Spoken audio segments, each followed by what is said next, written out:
E temos Paulo Figueiredo ao vivo aqui com a gente. É isso, Zuzu? Você quer falar alguma coisa? Exatamente, não. Diretamente dos Estados Unidos, nós temos o Paulo Figueiredo, que vai explicar um pouco o que aconteceu aí, infelizmente, com essa história triste. Aliás, muito obrigado. Muito obrigado ao Paulinho Figueiredo. Sempre presente. Sempre presente aqui, participando aqui da gente. Você sabe que eu estava lembrando do Maquiavel, Nicolau Maquiavel.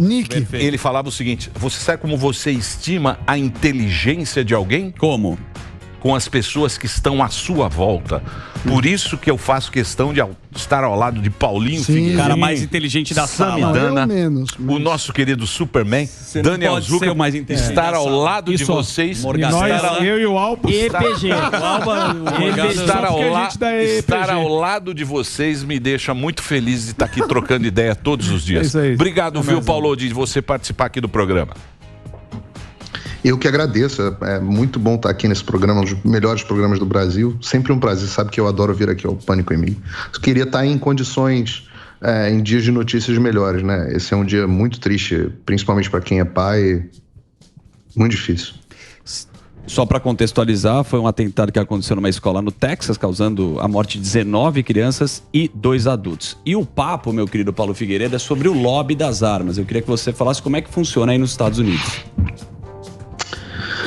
Bom, vamos lá. Toda vez, existe uma regra aqui nos Estados Unidos da imprensa, que toda vez, agora o noticiário é sobre arma, né? Existe uma regra tradicional aqui da imprensa americana militante que diz o seguinte: se o atentado for feito por uma pessoa branca, culpe o racismo. Se o atentado for feito por uma pessoa que não é branca, culpe as armas. Né? Na semana passada, acho que foi na semana passada que eu estive aqui com vocês, e nós estávamos comentando um atentado de Buffalo, né? Buffalo, em Nova York, onde foi um homem branco, supostamente um supremacista branco, que teria feito os ataques. Então a culpa era racial. Agora, essa semana, o ataque foi feito por um latino, então a culpa é das armas. Eu não creio que as armas sejam as culpadas, né? Difícil você culpar um objeto pela ação. Os Estados Unidos têm uma tradição da defesa do uso de armas pelos cidadãos de bem, por 2 motivos principais. O primeiro desses motivos é a defesa do país contra, seja invasores externos, seja contra tirania. O presidente Bolsonaro já falou bastante disso, né? Povo armado não é escravizado. Todos os governos, todas as tiranias começaram desarmando a população civil. Então, acima de tudo, o americano enxerga que a arma é uma proteção contra invasores externos e tiranos, potenciais governos tiranos. Mas também é uma forma do cidadão proteger a sua família. O cidadão de bem ter como proteger a sua família. Isso tem consequências? Tem consequências. Não tem nenhuma política pública que não tenha consequências. E a sociedade busca um grau de como você manter o acesso à população de bem, tendo as suas armas para esses propósitos que eu citei aqui agora, e você tentar impedir que a arma caia nas mãos de cidadãos ruins, né? Mas maluco, a verdade, assim, que isso que acontece, isso que aconteceu, isso que tem acontecido nos Estados Unidos, é uma coisa muito difícil de impedir. Que um maluco pegue uma arma e entre e mate todo mundo. Vocês devem lembrar aí, no Brasil, no final da década de 90, o massacre em São Paulo, o massacre no Morumbi. O Brasil, que é um país com uma política desarmamentista muito grande, o cara foi lá, comprou uma arma, uma submetralhadora ilegalmente, matou um monte de gente aí no cinema. No Morumbi, no cinema, no Morumbi Shopping, né? Shopping Morumbi. E isso foi no final da década de 90. E isso pode acontecer em qualquer lugar. O que eu acho que as pessoas não dão atenção devida nesse assunto e evitam discutir são as razões psiquiátricas e psicológicas que levam um indivíduo a cometer uma barbaridade dessa, né? No caso, esse monstro, 18 anos de idade, matou inclusive a própria avó antes de entrar na escola e sair atirando todo mundo. Não se sabe ainda tudo sobre ele. Eu não vou nem falar o nome aqui para não dar a notoriedade que é exatamente o que ele queria, mas, de novo, aquele roteiro: família desestruturada, uma mãe solteira que teria colocado ele para fora de casa, os colegas que dizem que ele raramente aparecia na escola, tinha histórico de autoagressão, cortou o rosto múltiplas vezes, parece que tinha problemas de fala, sofria bullying pela forma como ele se vestia, trabalhava numa lanchonete. Não sei se tem Wendy's no Brasil. Wendy's aqui é uma espécie de McDonald's, uma espécie de Burger King. Sim, tinha aqui sim. Tinha já. Tem, então, eu até gosto. Ele trabalhava lá, recebia o salário, não falava com ninguém, ia embora. Parece que às vezes ameaçava um colega ou outro, dizendo: você sabe quem eu sou, você não sabe quem eu sou realmente, né? E o denominador comum entre todos esses mass shooters, né, esses assassinos, atiradores em massa, que é algo que inclusive engloba também um fenômeno diferente, que é o dos serial killers, mas eles têm esse fator em comum, é a questão da família desestruturada, família desestabilizada, né? Eu não achei ainda nenhum caso de pessoas que têm lares intactos, pais amorosos, relação familiar estável, relação social estável. Praticamente todos esses mass shooters, né, esses atiradores em massa, eles sofrem do que se chama de transtorno de personalidade esquizoide, né, que são as pessoas que não têm relações sociais, que têm um estilo de vida solitário. E a sociedade americana é muito, muito menos socialmente integrada que a sociedade brasileira. A família é uma família muito menos unida. Então, assim, por trás desses mass shooters estão sempre três coisas: desestabilização das relações sociais, a família é a principal delas; um niilismo, uma falta de propósito, de sentido da vida, né, que leva a esse estado mental. E, claro, a discussão da sociedade do que fazer com os nossos loucos, né? São três fenômenos, essa política antimanicomial. São três fenômenos do pós-modernismo, e a gente pode até falar mais sobre esse estado mental, esse amargor que leva a um ódio, que leva a uma revolta, que a revolta se traduz em homicídio. É um estado demoníaco, é um estado mental demoníaco, né? Mas olha, assim, no final das contas, eu não acho surpreendente que uma sociedade que tem famílias destruídas, onde tudo é relativo, não existe Deus, não existe sentido da vida, indivíduos cada vez mais isolados de convívios sociais, com interações cada vez mais artificiais por redes sociais, que incentiva uma sociedade que incentiva o uso de drogas que muitas vezes servem como gatilho ou potencializam distúrbios mentais. E uma sociedade que não sabe fazer com que os próprios loucos, porque sempre vamos ter loucos, né? Sempre tivemos loucos. Não me surpreende que uma sociedade tão adoentada dessa forma gere indivíduos assim, onde, de novo, é um estado mental demoníaco, infernal, não é uma coisa... Tem um componente espiritual aí que não dá para ser desprezado. Você falou tudo, Paulinho. Você sabe que o homem sem esperança é um homem muito perigoso. O homem sem esperança, ele é perigoso, ele faz isso aí. Ô Paulo, você acha que essa questão... Você falou que hoje a galera interage menos, já os Estados Unidos já não é um lugar muito bacana, assim, de convívio familiar, a família não é tão unida.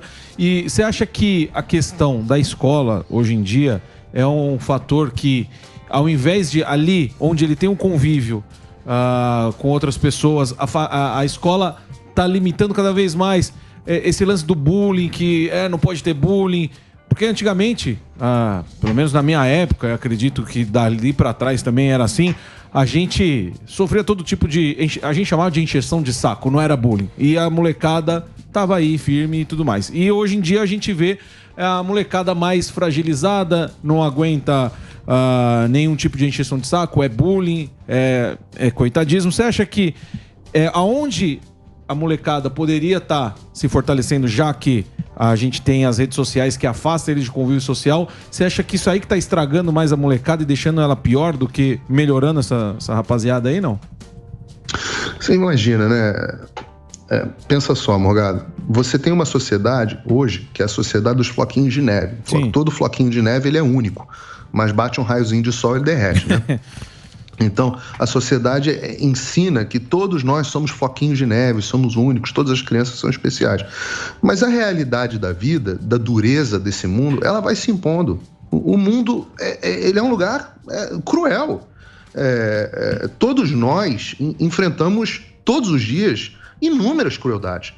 E você tem chefe escroto, você tem ser maltratado por ser trapaceado, né? Aquela história, todo dia um otário e um malandro saem de casa e em um momento eles vão se encontrar, né?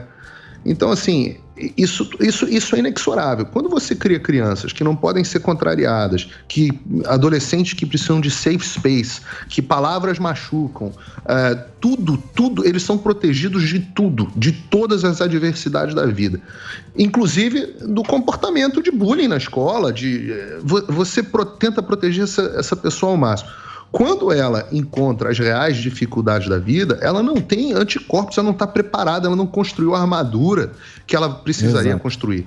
Então não adianta nós tentarmos proteger as pessoas da crueldade do mundo, porque a crueldade do mundo se impõe, nós vivemos num mundo caído.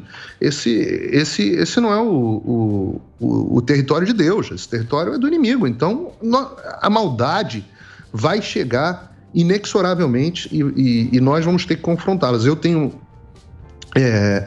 uma filha de 5 e uma de 7, acabou de fazer 7. E eu tento criá-las para serem fortes, felizes, mas fortes o suficiente para enfrentarem o máximo que puderem enfrentar na vida, porque, de novo, esse mundo é um lugar triste. Agora, pior ainda é quando nós criamos uma sociedade assim e como os indivíduos que têm transtornos psiquiátricos, que são ou agravados ou não são agravados, ou o indivíduo já tem essa propensão genética, como que uma sociedade vai lidar com esses indivíduos? E eu não vejo, na mídia brasileira é completamente ausente, né? Você não vê em nenhum lugar esse debate de o que está acontecendo com uma sociedade que gera pessoas que fazem assim, que fazem esse tipo de coisa. De novo, a arma é um meio. E pessoas que cometem mass shooters, cometem massacres, digamos assim, eu acho que essas pessoas não estão muito preocupadas se estão comprando uma arma legalmente, se estão comprando ilegalmente. A gente pode discutir aqui instrumentos para dificultar que um garoto de 18 anos compre uma arma tão facilmente? Podemos, mas isso também tem consequências nocivas por outro lado de política pública. Não resolvem o problema original. Nós vivemos numa sociedade adoentada. E Paulo, eu queria te perguntar, posso fazer uma pergunta para o Paulo? O TikTok é o maior sintoma da doença da sociedade, chama-se TikTok. Que é ali você vê a doença que Pois não. Paulo, eu queria ouvir de você a repercussão sobre as declarações de Nancy Pelosi e Joe Biden, que de uma certa forma eu acho nojenta a maneira como eles se expressam, porque, por um lado, eles falam, estamos tristes com a situação, e daí temos raiva, e daí eles canalizam essa raiva aos republicanos. Eles fizeram uma série de declarações falando que isso, de uma certa forma, é culpa dos republicanos.